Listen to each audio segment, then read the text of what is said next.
అవును. ఇప్పుడుకి అది మిగతా వాళ్ళు చెప్పారు మొన్న జగన్కి, కాబట్టి జగన్ వెంటనే అమలు చేశాడు. అంటే ఇప్పుడు దువ్వాడు తిరుగుబాటు జెండా ఎగరవేసినట్ట ఒక రకంగా ఆయన సస్పెన్షన్ తర్వాత పార్టీకి నేను విధేయుడిగానే ఉంటాను, నా వ్యక్తిగత అంశం మీద స్వతంత్రంగా ఏదో బరిలోకి దిగుతాను నెక్స్ట్ నేను స్వతంత్రంగా పనిచేస్తా అంటున్నాడు. అంటే వైసీపీకే అంతే కదా, జగన్ నాకు ఇచ్చిన అవకాశం అదే అని చెప్తున్నాడు. వైసీపీ కంటే వైసీపీ వద్దంటే అప్పుడు స్వతంత్ర అభ్యర్థి ఏదో చేస్తాడు. కానీ జగన్ నా గుండెల్లో ఉంటారు. అదే గురజాడ కవిత కూడా చెప్పాడు, ఏదో విరామం తీసుకుని విజయం కోసం పోరాడు అని. గురజాడ విరామం ఆమెతో తీసుకుంటే బాగుంటది, భార్యతో అన్న విరామం తీసుకోవాలి, ఆ మాధవితోనన్న విరామం తీసుకోవాలి. ఎందుకంటే నువ్వు భార్య సరే, నీ వ్యక్తిగత జీవితం మీ ఆవిడ నిన్ను వేధించిందా లేదో మనకు తెలియదు, అది నీ ఇంట్లో వాళ్ళకి తెలుసు, నీకు తెలుసు. సరే, అట్లా బతకాలని రూల్ ఏం లేదు కదా.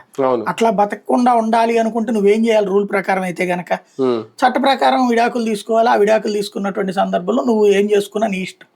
అలా కాకుండా చేసేదాన్ని ఏమంటారు? అది కదా సమస్య.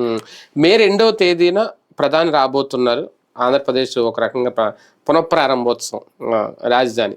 ఇంతకుముందు ఆయన మట్టి తెచ్చారు, నీళ్లు తెచ్చారు అనేది ఇప్పుడు ఉంది.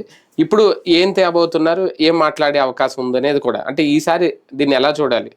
వచ్చాడు ఇప్పుడు రిజర్వ్ బ్యాంక్ దగ్గరికి వెళ్ళి 10 గోతాలు నుంచి ఆ డబ్బులు వేసుకుని తీసుకొచ్చి ఇక్కడ ఇచ్చిపోవాలి. ఆల్రెడీ ఇస్తున్నట్టున్నారుగా. అదే అనేది